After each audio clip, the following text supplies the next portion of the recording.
What if the king of rock and roll wasn't just a music legend, but also the epicenter of some of the most shocking secrets the world never knew? Stay connected. This isn't the Elvis you thought you knew. Elvis Presley captured hearts worldwide and left an indelible mark on history. He owned a life full of mysteries and controversies. From FBI files tied to his name to the strange truths about his funeral, the revelations may leave you stunned. Dive with us into the depths of Graceland as we uncover every secret that paints a darker, more complex portrait of the king. But before we begin, don't forget to hit the subscribe button for more stories that uncover the hidden layers of history's greatest icons. Your curiosity fuels our journey.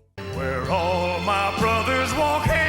This was the night that made Elvis Presley the king of rock and roll, but everything was not that smooth. By the late 1960s, Elvis Presley, the king of rock and roll, faced an unexpected crossroads. The very man who once revolutionized music now seemed to be losing his spark. Audiences that once hung on to his every word were drifting to the counterculture of the era, embracing new voices, new styles, and a new sound. Elvis was trapped in a cycle of predictable movie roles and watered-down soundtracks that alienated his original fans. The unthinkable was happening. The king's throne was slipping from his grasp. How did Elvis respond to this moment? What could he do to recapture the magic that once made him a global icon? The answers lie in a single defining night that changed everything. Elvis Presley's meteoric rise in the 1950s redefined the music industry. With his rebellious charm, undeniable charisma, and electrifying performances, he didn't just capture attention, he became the symbol of an entire generation. His blend of rhythm and blues, country and gospel birthed rock and roll, a genre that resonated deeply with a youthful audience eager for something bold and new. Songs like Heartbreak Hotel, Hound Dog, and Jailhouse Rock solidified his status as the king of rock and roll. No one could match the sway of his hips or the intensity of his stage presence, and he dominated the charts in a way that seemed unshakable. However, the golden era of Elvis Presley began to dim as the 1960s unfolded. The music scene evolved rapidly, with emerging artists like the Beatles, the Rolling Stones, and Bob Dylan pushing boundaries with experimental sounds and provocative lyrics. These artists reflected the countercultural movement, voicing the frustrations, dreams, and rebellion of a new era. Their music resonated with audiences seeking authenticity and a deeper connection. Meanwhile, Elvis found himself trapped in a formulaic cycle. After returning from his military service in 1960, his career trajectory shifted dramatically. Instead of focusing on innovative music, he became entangled in a series of lighthearted Hollywood musicals. Though these films initially drew crowds, they lacked substance and artistic ambition. The accompanying soundtracks, often crafted for mass appeal rather than artistic merit, further alienated his audience. Over time, the repetitive nature of his projects began to erode the excitement that once surrounded him. Elvis's inability to adapt to the changing cultural landscape only exacerbated his decline. Younger fans gravitated toward fresher, edgier voices, while longtime admirers yearned for the raw, untamed energy that first defined him. By the mid-1960s, critics and fans alike began to question if Elvis still had the spark that had once made him a revolutionary force. By 1968, Elvis Presley stood at a crossroads. His once thriving career was now a shadow of its former glory. Record sales had plummeted, and the very fans who had once idolized him were losing faith. For a performer who thrived on the adoration of his audience, this shift was both professionally and personally devastating. Privately, Elvis was restless and deeply dissatisfied. While his Hollywood films provided financial security, they did little to challenge him creatively. Friends and confidants noted his growing frustration with the trajectory of his career. He longed for something more meaningful, a return to the stage where he could connect with audiences on a visceral level. Performing wasn't just a job for Elvis, it was his lifeblood. The shifting cultural landscape only heightened his awareness of the need for change. The 1960s had ushered in an era of raw, socially conscious music, leaving Elvis's polished, movie-centric output feeling outdated. He realized that to stay relevant, he needed to reinvent himself, recapturing the raw energy and authenticity that had initially made him a star. Enter Colonel Tom Parker, Elvis's longtime manager. Parker proposed a televised Christmas special as a way to reintroduce Elvis to the public. Initially conceived as a straightforward holiday program, the idea sparked something in Elvis. Partnering with producer Steve Binder, Elvis saw an opportunity to redefine his image. Rather than conform to the predictable typical format of a holiday show, he envisioned something bold and revolutionary, an event that would remind the world of his unparalleled talent. This realization marked a turning point. For the first time in years, Elvis felt driven to prove himself, not just to his fans, but to himself. The stakes were immense. Either he would reclaim his throne or risk becoming a relic of the past. Elvis understood the gravity of this moment, and he was determined to make it count. By the late 1960s, Elvis Presley found himself at a critical juncture in his career. With his popularity waning, an opportunity arose that could potentially reignite his connection with fans. NBC offered him a television special. This was a rare chance for Elvis to step back into the spotlight, but the initial concept for the program was far from groundbreaking. Colonel Tom Parker proposed a straightforward Christmas special. His vision included traditional holiday songs and a staged atmosphere that would do little to challenge the status quo of Elvis's declining career. Elvis had grown tired of being boxed into predictable roles. While Parker's approach aimed for safe commercial appeal, Elvis was determined to use the platform to reintroduce himself as a serious artist. He yearned to break away from the overly polished and formulaic image that had defined him throughout much of the 1960s. His goal was not just to entertain, but to remind the world why he had once been crowned the king of rock and roll. Enter Steve Binder, the producer and director of the project. Binder understood Elvis's desire for authenticity and pushed for a bold and raw concept. Together, they decided to strip away the unnecessary glitz and focus on showcasing Elvis's raw talent. Binder proposed segments that would highlight Elvis's charisma, musicality, and roots, including intimate performances where Elvis would connect directly with the audience. The shift in vision transformed the special from a forgettable holiday broadcast into something much more ambitious. It would be a show that celebrated Elvis's past successes while demonstrating his relevance in the rapidly evolving music landscape. This was no longer just a television special, it was a statement, a reclamation of his identity, and a chance to prove he still had what it took to captivate audiences worldwide. Once the concept for the comeback special was finalized, Elvis Presley devoted himself to the preparations with an intensity that left everyone around him amazed. For a man who had been criticized for coasting through much of the 1960s, this level of commitment was a revelation. Elvis understood that the competition was incredibly high. This wasn't just another performance, it was a fight to reclaim his career and reaffirm his legacy. Rehearsals became the foundation of this transformation. Elvis threw himself into every aspect of the preparation process, from vocal practice to perfecting his physical movements. He wanted every detail to be flawless, understanding that even the smallest misstep could undermine the impact of the performance. Those who worked with him during this period were struck by his focus and passion. He wasn't just going through the motions, he was working on himself with full determination and dedication. One of the most pivotal aspects of the preparation involved the sit-down segment, where Elvis would perform in a small, intimate setting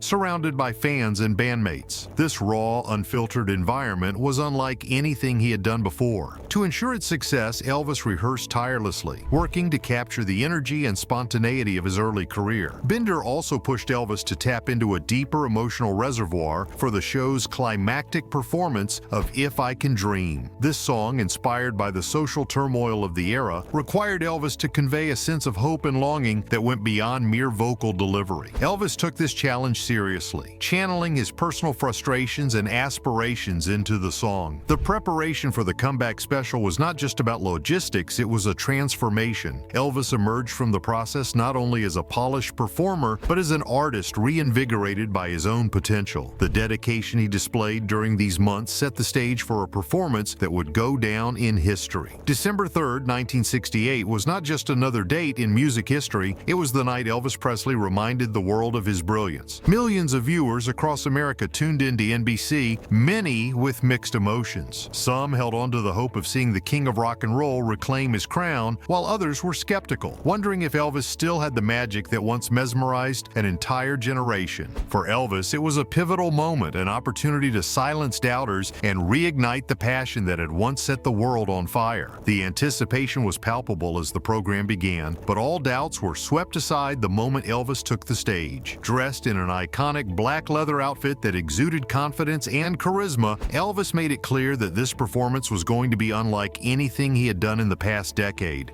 Gone were the glossy, overproduced movie soundtracks and cookie-cutter performances that had come to define his career in the 1960s. This was a return to the raw, electrifying Elvis of the 1950s, the man who had shattered musical norms and sparked a cultural revolution. The special opened with a medley of his greatest hits, including Heartbreak Hotel, Hound Dog, and All Shook Up. Each note was filled with the same energy and grit that had made these songs timeless. Elvis moved across the stage with ease, his every gesture and expression captivating the audience. His voice, powerful and soulful, reminded everyone why he had once been called the King. This was not just a performance, it was a declaration. Elvis wasn't merely trying to entertain, he was reclaiming his place in the world of music. The black leather outfit, his confident demeanor, and his unrelenting energy symbolized his defiance against the idea that he was past his prime. The audience, both in the studio and at home, was left spellbound, realizing that Elvis wasn't just back, he was unstoppable. Amid the grandeur and spectacle of the 1968 special, one segment stood out as particularly intimate and unforgettable: the sit-down sessions. For this portion, Elvis stepped away from the spotlight's traditional staging to embrace a more informal, personal connection with his audience. Seated in a small, circular setup surrounded by his bandmates and fans, Elvis created an atmosphere that felt less like a performance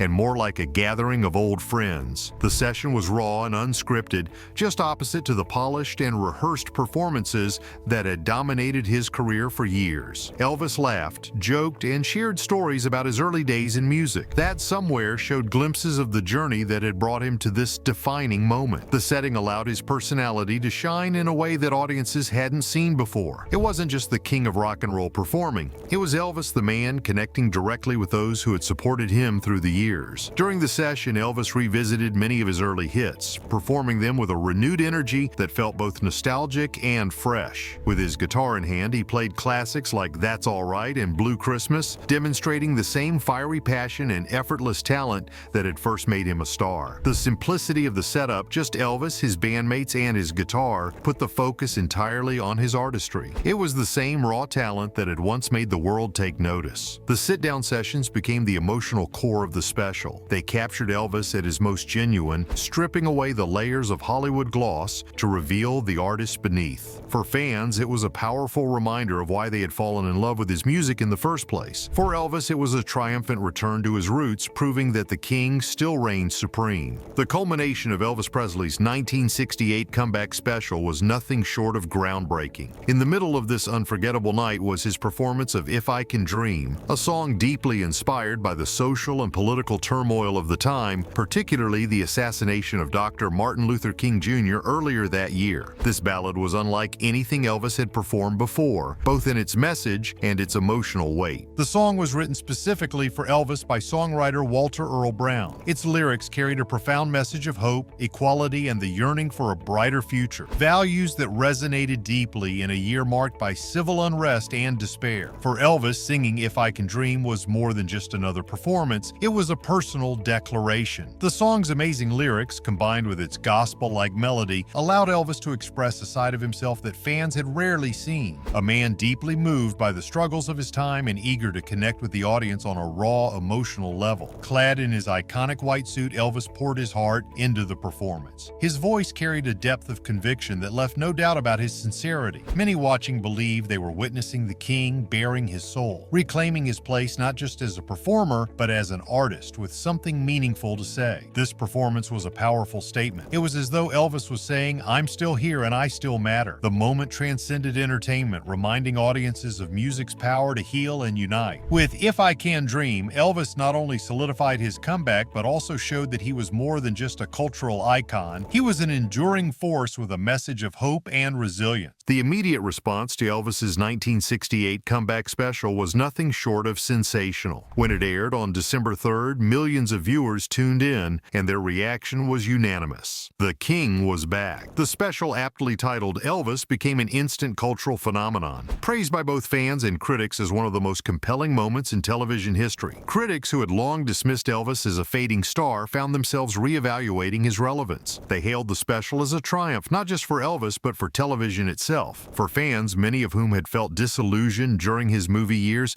the special was a moment of vindication. It reminded them of the fiery, magnetic performer they had fallen in love with a decade earlier. Perhaps most importantly, the special reignited Elvis's career in ways that even he might not have anticipated. The success of the show led to a wave of renewed interest in his music. His next studio album, for from Elvis in Memphis would go on to produce some of the most iconic tracks of his career, including Suspicious Minds and In the Ghetto. Beyond sales and accolades, the special restored Elvis's confidence as an artist. It proved to him and the world that he still had the power to captivate audiences and push boundaries. No longer was he just a Hollywood star singing formulaic songs, he had reclaimed his identity as a true musical pioneer. The 1968 comeback special didn't just save Elvis's career, it cemented his legacy. It demonstrated that even after years of struggle, the king of rock and roll still had the ability to inspire, innovate, and lead the charge. For Elvis, this wasn't just a comeback, it was a resurrection. The 1968 comeback special by Elvis Presley wasn't just a show, it was a turning point. Elvis was no longer without a doubt the king of rock and roll at this point. In the 1960s, new artists who made big waves and changes in culture pushed him out of the public eye. The special was more than just a chance to save a career that was on the verge of failure. It was about reclaiming the personality that had once electrified the world. Elvis had been stuck for years in a cycle of boring movie parts and uninspired soundtracks that didn't make him happy as an artist. Crazy music fans used to love him, but now they saw him as a shadow of the person he used to be. The show made it clear that Elvis was more than just a cultural icon. He was also a real artist with unmatched skill and unbridled emotion. It made people think of the things that made him famous in the first place: his lively energy, powerful voice, and captivating personality. The 1968 special also showed how strong Elvis was. For a man whose importance had been called into question, this wasn't an easy job. He had to be very brave to go on stage, knowing that everyone would be looking and waiting to see if he still had what it took. But Elvis didn't just live up to people's hopes, he broke them. The simple setup, his moving performance of If I Can Dream, and the honest closeness of the sit-down sessions showed that he could handle the feedback and give an amazing performance. Not only for Elvis, but for the whole music industry, this was a turning point. It was a lesson that real art doesn't depend on trends or time. The king took back his name,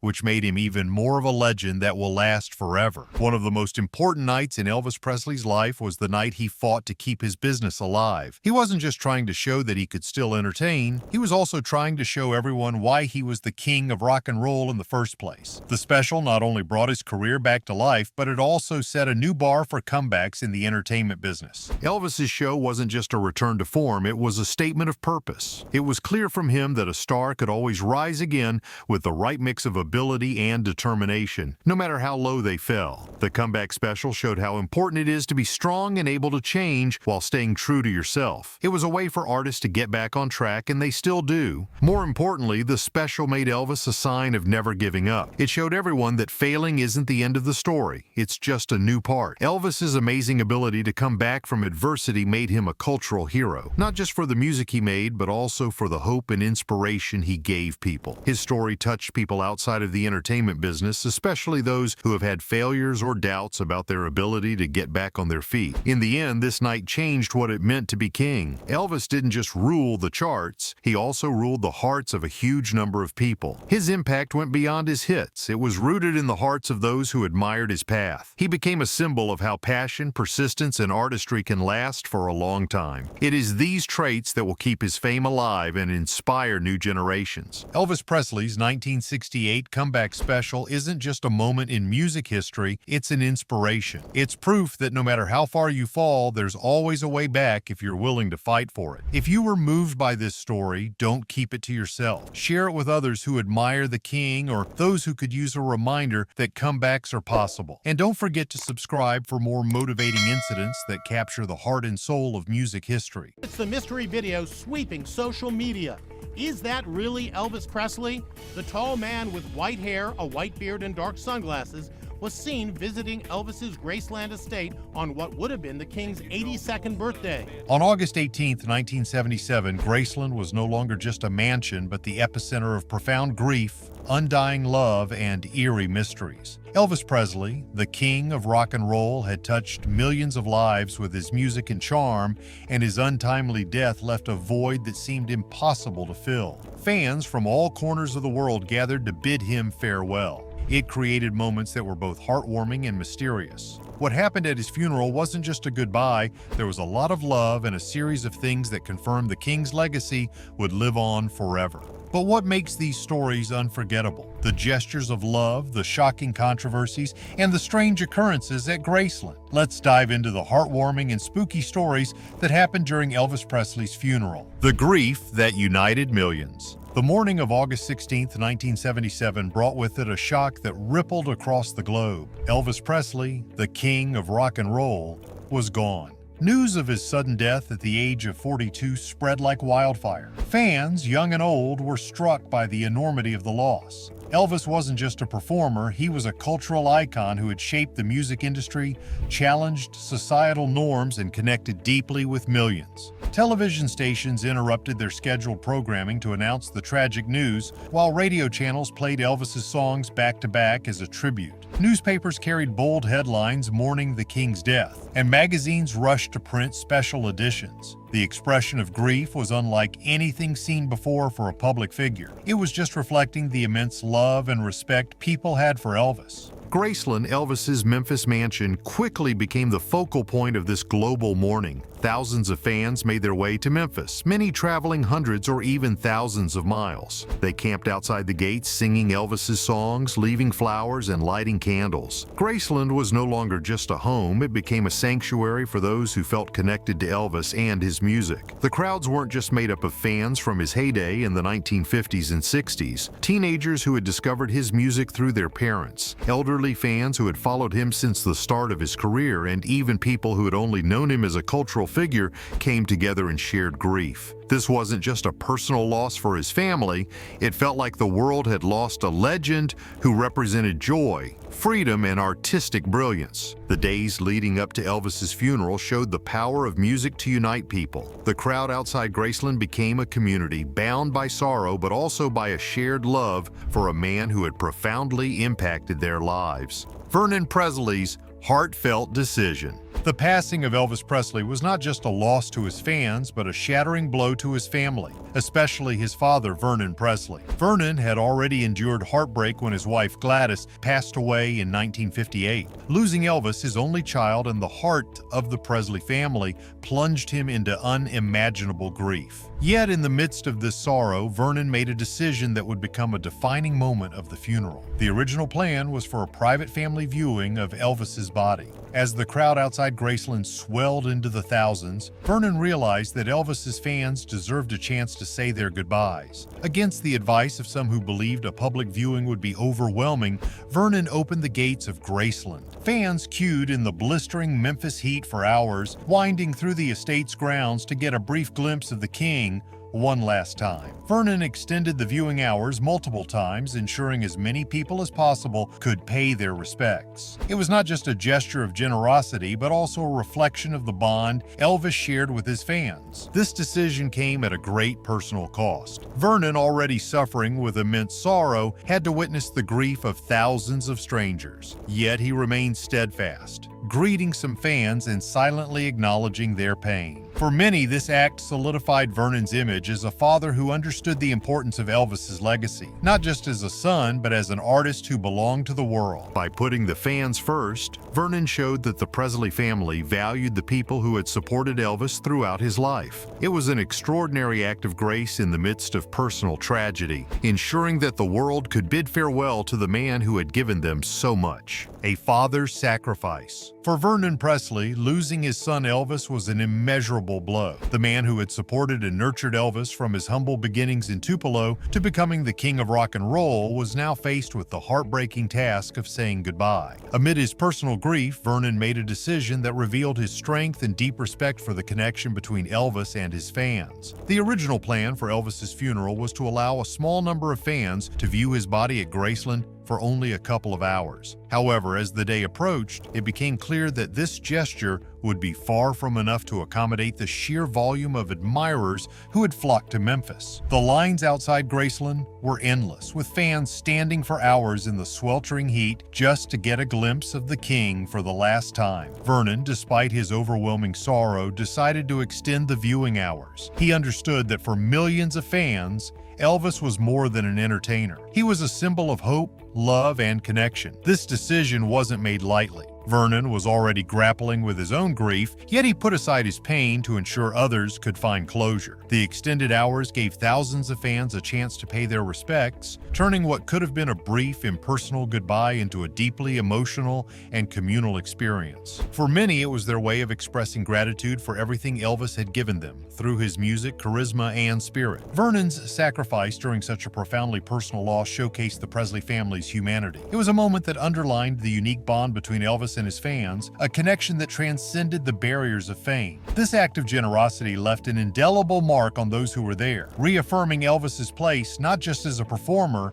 but as someone who truly belonged to the people. Colonel Parker's controversial presence. Among the mourners at Elvis Presley's funeral was Colonel Tom Parker, Elvis's longtime manager, and one of the most polarizing figures in his life. Parker had been instrumental in shaping Elvis's career, turning him into a global phenomenon. However, his actions during this somber occasion drew widespread criticism and left many questioning his motives. On the morning of the funeral, as Vernon Presley was overwhelmed with grief, Parker approached him with a stack of legal documents. These papers, as later revealed, were intended to secure Parker's control over all Elvis merchandise. The timing of this action was nothing short of shocking. Rather than mourning alongside the family or offering support, Parker appeared to be prioritizing his financial interests. Fans and observers were appalled by Parker's behavior. Many saw it as a blatant act of greed, exploiting Vernon's vulnerable state to protect his own business agenda. This incident added a layer of controversy to an already emotionally charged day. For some, it cast a shadow over Parker's legacy,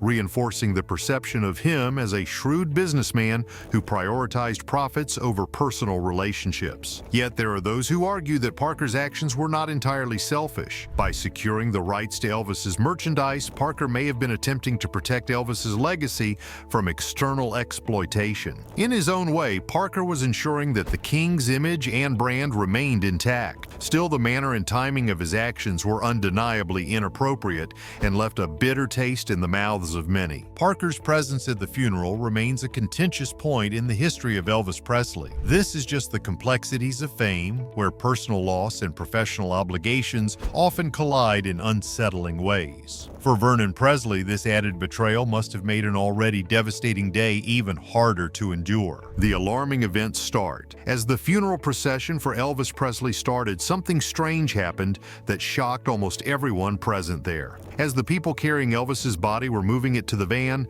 a heavy tree branch snapped off and fell to the ground. There was no wind and the sky was clear. People who were there were shocked and confused by this strange, nearly supernatural event, which set the stage for more scary things to happen. People who were there said it was a strange moment. The branch's quick, seemingly random fall felt like a sign or omen. A lot of fans started to talk about their ideas, and some thought it was Elvis's ghost making himself known. The fact that the event happened while his coffin was being moved added to the mystery. Was this just a mistake, or was there more to it? After the event, fans and the media talked a lot about it in the days that followed. Some people thought that the fell branch was a sign of Elvis's lingering energy because of the spiritual link he had with his fans. Others thought it was just a coincidence, but the fact that there was no reasonable reason for it kept the mystery alive. The incident also added to the mystery surrounding Elvis's death. After the funeral, many people who went to Graceland said they felt like the king hadn't really left, like there was a clear presence. This single event on this day added a supernatural air to an already sad day, making the tale of Elvis Presley even stronger. One of the most talked about parts of Elvis's funeral is still the snapping of the branch, which represents the king's lasting link with his fans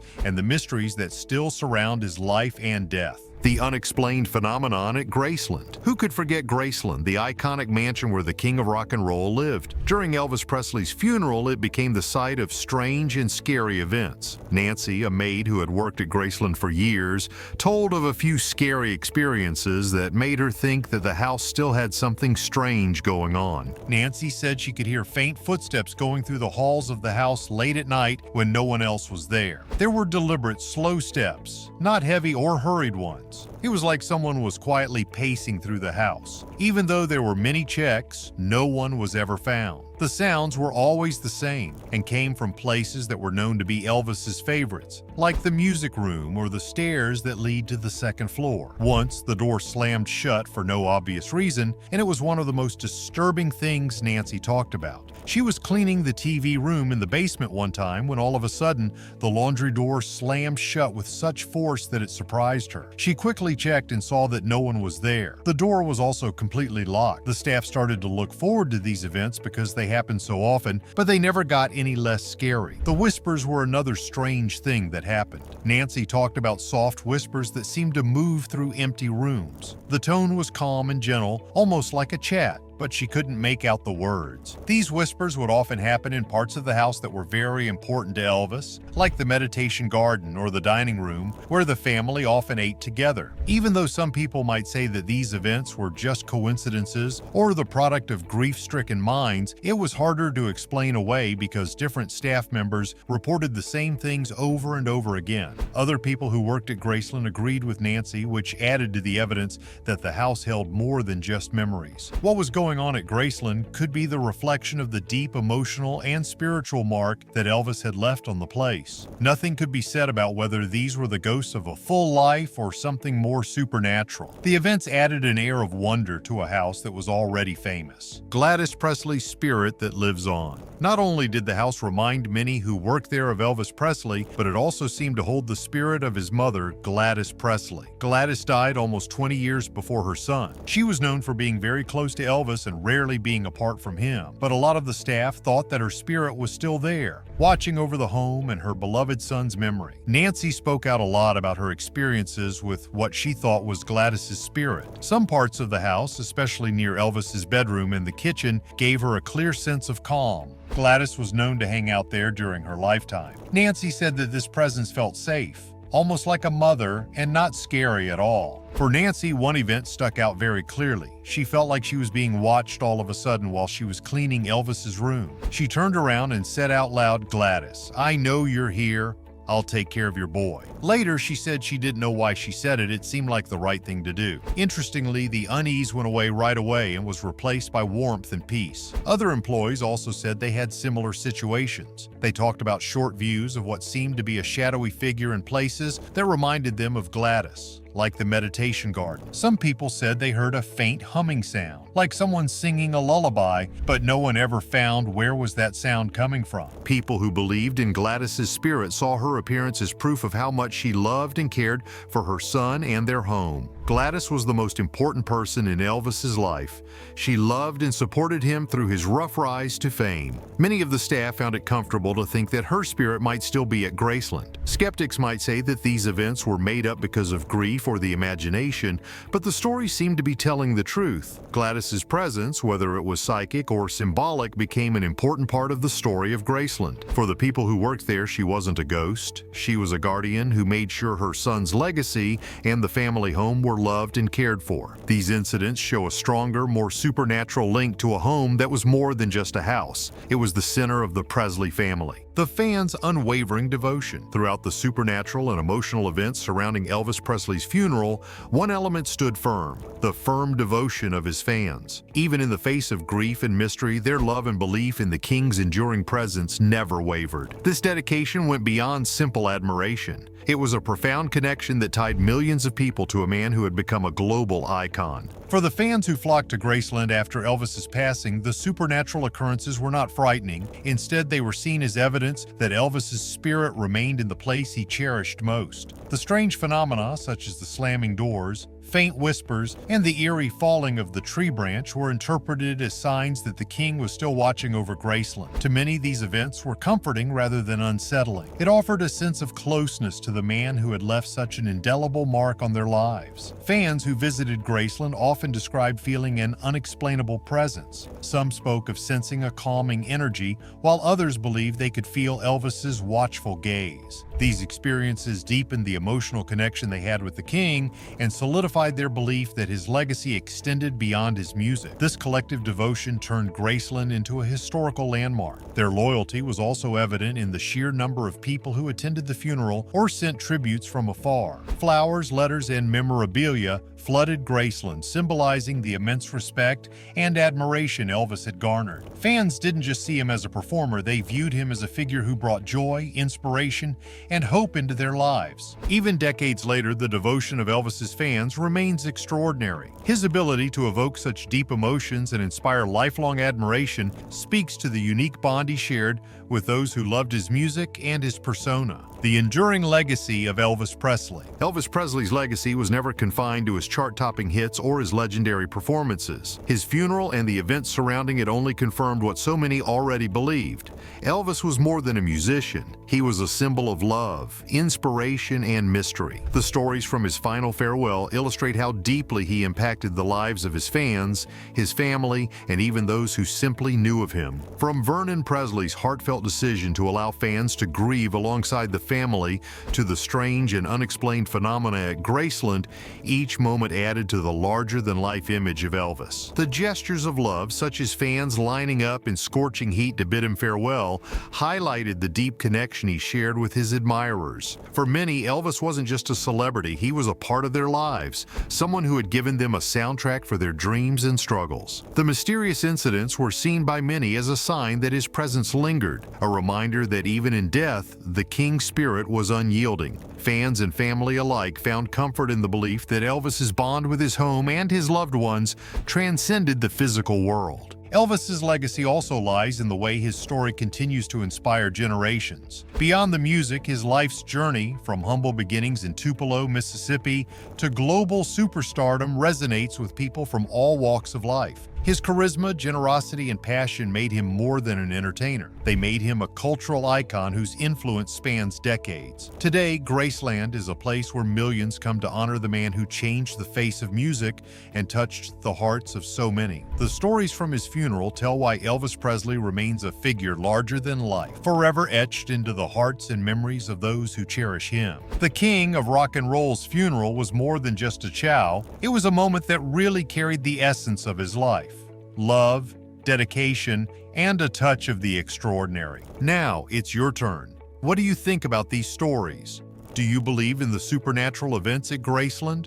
Share your thoughts in the comments below, and let's continue celebrating the legend of Elvis Presley. Don't forget to like, share, and subscribe to keep this conversation alive. Let's honor the King together. That was the night of March 26, 1976 in Memphis, Tennessee. The world knew Elvis Presley as the King of Rock and Roll, a man whose magnetic stage presence and soulful voice captured hearts worldwide. But what happened that fateful night revealed a side of him few had ever seen. When a tragic car accident disrupted the peace, Elvis Presley, against all odds, found himself at the center of a life-and-death situation. What he did next wasn't just heroic, it was unforgettable. How did a music icon become a real-life savior? Let's understand this incredible tale of courage, compassion, and the surprising depth of Elvis's character. For Elvis Presley, Memphis wasn't just a city, it was his anchor. During the 1970s, Memphis stood as a vibrant cultural hub in the heart of Tennessee, a place known for its deep ties to music, especially blues and rock and roll. While Elvis was recognized globally as the King of Rock and Roll, he chose to stay connected to the city where his journey began. Despite having the means to live anywhere in the world, Elvis cherished Memphis because it represented familiarity, comfort, and his roots. Elvis's connection to Memphis was deeply personal. He spent his formative years in the city, first living in modest circumstances and later acquiring the iconic Graceland estate, which became a symbol of his success. Graceland wasn't just a luxurious home, it was a reflection of Elvis's journey from humble beginnings to superstardom. This estate allowed him to remain close to the environment that shaped his identity. Memphis in the 1970s was a blend of tradition and change. It was a city still steeped in its rich musical history while evolving with the times. For Elvis, it was an ideal place to find balance amidst the chaos of his stardom. The city's streets, local haunts, and even its quieter neighborhoods offered a sense of belonging that no other location could replicate. Living in Memphis allowed Elvis to remain grounded. Despite his fame, he often interacted with locals, contributing to a strong bond between him and the community. This connection was mutual. Memphians viewed Elvis not just as a superstar, but as one of their their own. The city's energy and charm were integral to his life, shaping the man behind the legend. For Elvis Presley, Memphis was not just a geographic location, it was his sanctuary, a place where he could be himself. For all his fame and fortune, Elvis Presley sought solace in the simplest of activities, one of which was driving through Memphis late at night. These quiet drives became a cherished ritual. Somewhere it kept him to step away from the relentless demands of being an international superstar. In a world where his every move was scrutinized, these moments of solitude were invaluable. Elvis's late-night drives were more than just a means of relaxation, they were an escape. During these drives, the streets of Memphis became his retreat, a place where he could rediscover the peace that fame had taken away. As he cruised through familiar roads, he reconnected with the city he loved, appreciating its stillness and simplicity. These drives were a stark contrast to the roaring applause and spotlight of his performances, offering him a chance to reflect and recharge. Elvis was known for his love of cars, and his personal collection included some of the most iconic vehicles of his time. Whether it was a sleek Cadillac or another prized automobile, these drives allowed him to indulge in his passion for cars while soaking in the city's ambience. He wasn't just a superstar on these drives, he was a man enjoying the open road and the quiet beauty of Memphis at night. On that particular March evening, Elvis's decision to take one of his nighttime drives seemed routine, yet it would lead to an extraordinary event. As he set out in his car, there was no indication of what awaited him. For Elvis, these drives were a way to unwind, but on this occasion, they would place him in the middle of a situation that would show the world his true character. By seeking simplicity in his nightly drives, Elvis Presley revealed a side of himself that was deeply human, a man who valued peace, quiet, and the city that had always been his home. These drives show his grounded nature, telling us that even icons need moments of tranquility to connect with their roots. At that very moment, the loud screech of tires broke the silence of the Memphis night. It was a sound that cut through the silence and indicated that terrible things were about to happen. Soon after, the sound of metal hitting metal could be heard all through the streets. It was a loud, horrible crash that broke the peace of the city. In a terrible accident, two cars crashed into each other and one of them started to skid before it hit. The force of the crash sent broken glass flying in all directions,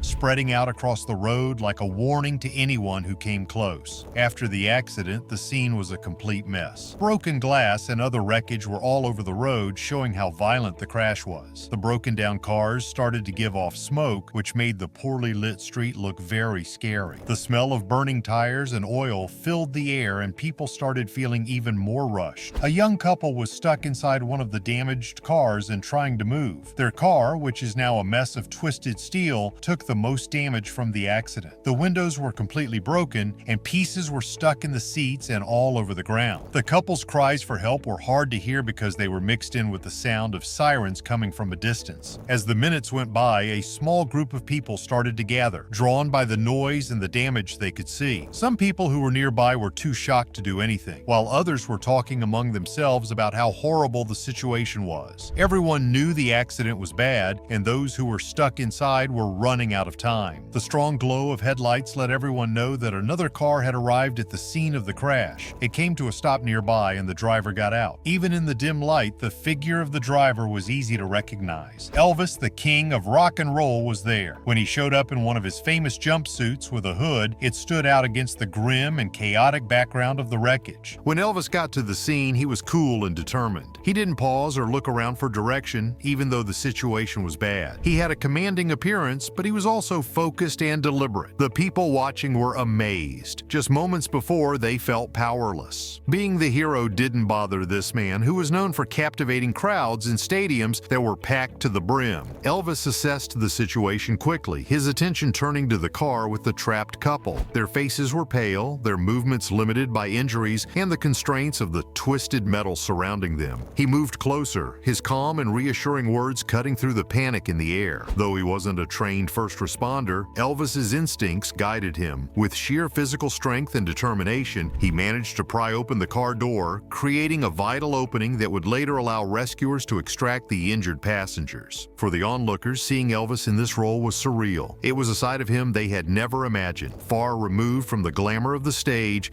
and the flashing lights of fame. He wasn't just a celebrity that night, he was a man of action, stepping up when others hesitated. Elvis's actions brought a sense of order to the chaos, ensuring the victims were attended to and the crowd remained calm. It wasn't like Elvis Presley was just watching that night, he jumped in to help right away. The scene in front of him was horrifying. Broken glass and twisted metal, and people stuck inside the wreckage of their car. Elvis acted calmly and determinedly, putting all of his attention on the people who needed help. As Elvis got closer to the damaged car, he quickly looked at what was going on. The crushed car was almost on fire, and the cries of people who were hurt could be heard over the noise. The scene called for quick and clear actions, which Elvis gave. He knew there wasn't time to wait for help when he saw the couple stuck inside. His reflexes kicked in as he carefully moved closer and around the broken things. Elvis worked hard to break the broken car door with his strength. It wasn't easy. The door was bent from the hit, which made it hard to move, but Elvis kept trying until he got it right. He finally opened the door just enough for the victims to get out, but it took a lot of work. The couple was in desperate need of help right away, and this one move saved their lives. During the whole thing, Elvis stayed cool and talked to the injured couple to reassure them. He told them he was with them and that help was on the way. It was amazing that he was able to keep calm in such a terrifying situation, especially since he wasn't trained in emergency saves. Through physically stepping in and taking charge, Elvis showed that his bravery went far beyond the stage. The things he did that night weren't because he wanted to be noticed, they were because he couldn't stand by and do nothing when other people needed help. People who looked up to Elvis Presley saw him at this very moment, and it changed their lives. As the king of rock and roll, Elvis was a legendary figure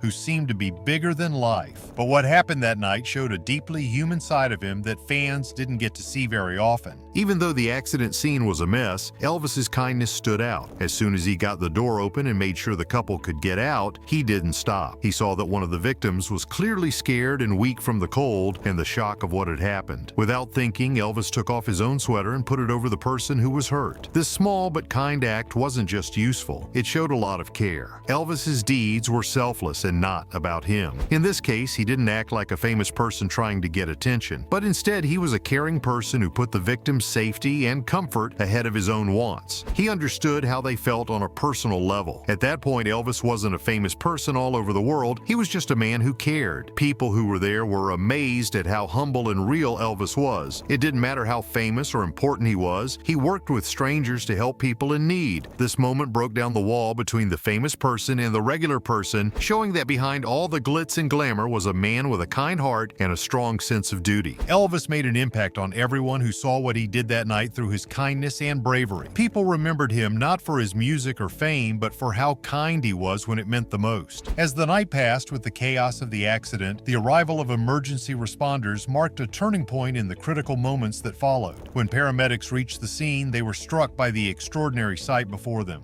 Amidst the wreckage, debris, and the growing crowd of onlookers stood Elvis Presley, the global icon known for his music and fame, calmly assisting with the rescue efforts. It was a moment unlike any they had experienced in their professional lives. Elvis's actions up to that point had already transformed the scene from one of confusion to a semblance of order. While others stood in shock or struggled to know how to help, Elvis had taken control, providing immediate aid to the injured and ensuring they were as comfortable as possible. His presence brought a sense of calm to the victims and the crowd alike. For the paramedics, this unexpected assistance from such a prominent figure made their task smoother. Elvis didn't treat the situation casually or step away when help arrived. Instead, he remained fully involved, briefing the paramedics on the condition of the victims and sharing details about what had happened before their arrival. His observations were crucial, as they gave the responders a clearer understanding of what needed to be done. Elvis worked alongside them, helping ensure the victims were safely transferred to stretchers and ready for transport to the hospital. In those moments, it was evident that Elvis was not acting as a celebrity,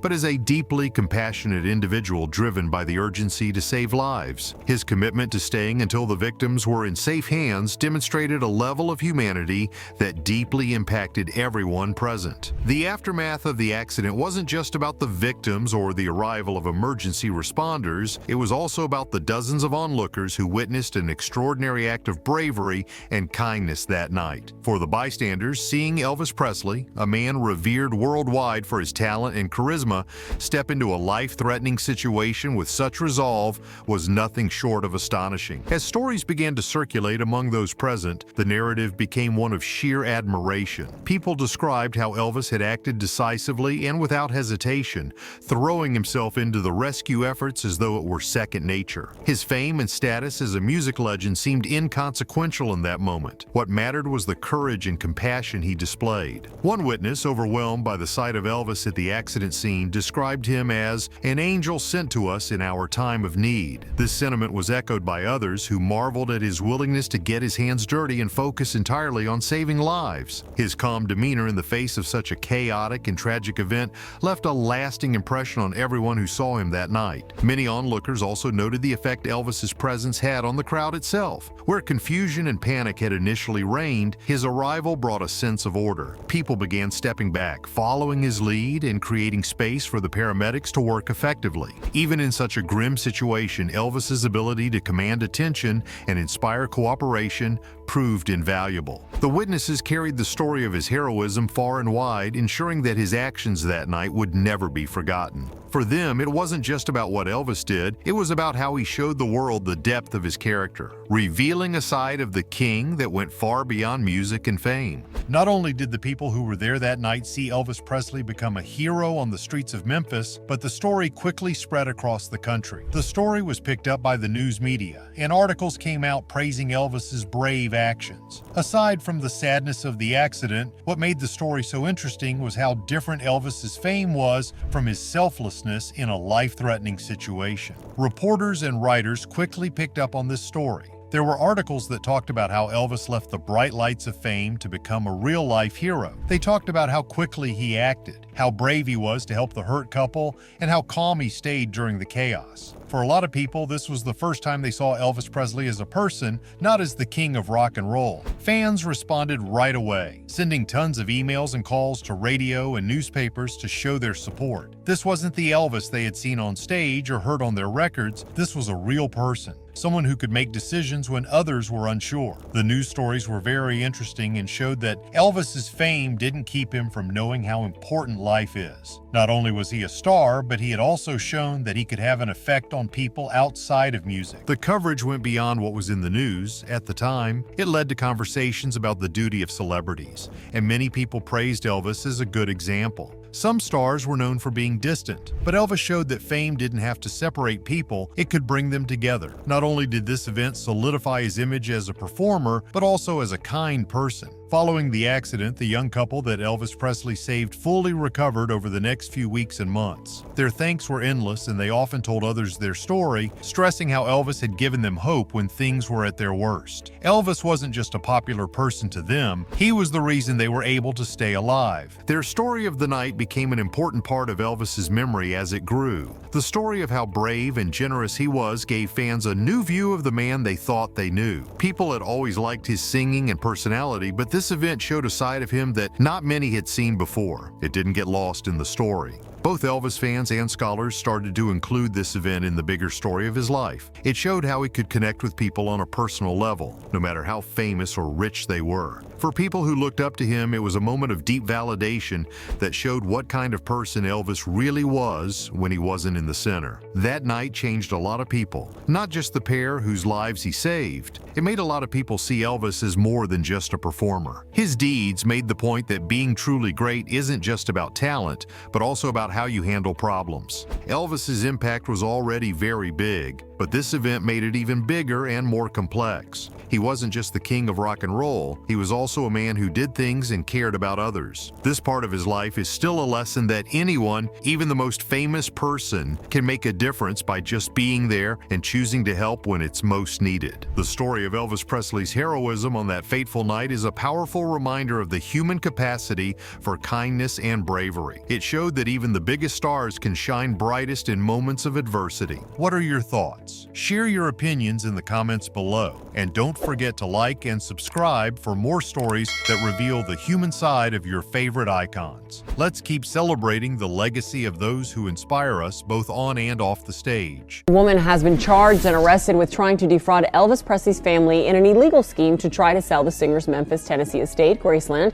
Lisa Finley is accused of orchestrating the plan to conduct the sale of Graceland. Prosecutors allege that she's the king of rock and roll's cherished sanctuary Cemetery, which attracts hundreds of thousands of visitors annually, was allegedly targeted for fraudulent sale. But the real twist is, who dared to attempt this audacious heist on history itself, and how did it all come to know? An unbelievable controversy overtook Elvis Presley's famed Graceland house, and the FBI was brought in to investigate. The plot sounds like anything out of a Hollywood crime movie. This is the complex web of lies, legal wrangling, and mystery that we will attempt to untangle in the coming minutes. Graceland is more than just a huge mansion. It's a cultural icon that people always think of when they think of Elvis Presley's life and influence. The estate, which was bought in 1957 for $102,500, was a symbol of Elvis's meteoric rise from a struggling childhood in Tupelo, Mississippi, to world fame. Graceland is a beautiful 13.8-acre estate in Memphis, Tennessee. It became one of the most famous homes in the world very quick. Elvis didn't just see Graceland as a house, it was his personal destination, a spot where he could get away from the stresses of fame and get in touch with his roots. He kept his family, friends, and co-workers entertained here, often throwing big parties with lots of music and fun. Along with being a place for Elvis to write and practice songs that would become classic, the mansion became a place where he could be artistic. The extravagant decor, custom-made furniture, and themed rooms like the Jungle Room at his home show off his larger-than-life personality and unique style. Graceland has a lot of emotional value in addition to its beauty. It's where Elvis made special moments with his daughter Lisa Marie Presley, and fans still feel very connected to his life there. Graceland is no longer just a private home, it is now a museum and a place where millions of fans from all over the world go to honor Elvis. Over 500,000 people visit the house every year, making it one of the most popular homes in the United States. Graceland has been kept exactly as it was during Elvis's lifetime. It gives a unique look into the private life of one of music's most famous figures and shows how much he affected culture, music, and history. When careful local officials and estate managers noticed fishy things going on with the property's ownership records, the fake sale of Graceland started to fall apart. At the root of the scandal, there was a fake document that was said to give Graceland's ownership from its rightful owners to someone else. Even though this paper was cleverly fake, it had errors that made people very worried right away. Elvis Presley Enterprises, EPE, informally owns Graceland. EPE is in charge of keeping the estate in good shape and running it as a museum and tourist attraction. It didn't make sense that such a big, heavily controlled property could be sold without being properly checked out, which led to more research. Authorities found problems like signatures that didn't match, wrong legal descriptions, and problems with the historical line of ownership. Because of these discrepancies, there were a lot of questions, and land managers took the problem to the local police. Because they were vigilant, the attempted fraud was found before it could do any long-term damage. Because Graceland is a National Historic Landmark, any court challenges or changes in ownership would naturally get a lot of attention. But the forgery was carefully planned, which made it look like it was done on purpose to take advantage of holes in the law and real estate system. As soon as local officials pointed out that the deed was fake, the case was sent to federal investigators. The level of skill needed to pull off the fake and the importance of the property meant that the FBI's help was needed. With their help, a more in-depth investigation began into who was behind the scheme, what their goals were, and how someone could even try such a daring act. This early finding was very important for protecting Graceland's history and making sure that this famous property stays safe for future generations. The gravity of the attempted fraudulent sale of Graceland prompted the involvement of the Federal Bureau of Investigation, FBI. Known for their expertise in tackling high-profile fraud cases, the FBI approached the matter with precision and urgency. The case required an in-depth probe due to the historical significance of Graceland and the complex methods used in the fraudulent deed submission. The FBI's primary focus was on identifying how the forgery occurred and uncovering the individuals or entities behind. This involved starting with the paper trail, a crucial aspect in cases of property fraud. Investigators meticulously examined the fraudulent deed to understand its creation. They looked at the date, signatures, and official seals, analyzing every detail for clues about its origin. Forensic analysis of the documents played a key role, revealing discrepancies such as inconsistent handwriting and mismatched digital timestamps. Beyond the forged deed itself, the FBI sought to understand the connections between the fraud and Graceland or Elvis Presley Enterprise. This involved scrutinizing the records of anyone who had access to the estate's legal and administrative documents. By mapping out these connections, the investigators aimed to identify whether the fraud was an insider job or the work of external actors exploiting loopholes in property law. The FBI collaborated with cybersecurity experts to track any digital footprints left by the perpetrators. This included identifying the devices used to craft the forgery and tracing the IP addresses associated with suspicious activities. The combination of digital and traditional investigative technique created a comprehensive approach to unraveling the crime. Through their efforts, the FBI not only began piecing together the details of the attempted fraud, but also laid the groundwork for identifying the suspects involved. Their meticulous approach highlighted the seriousness of the crime and set the stage for uncovering those responsible.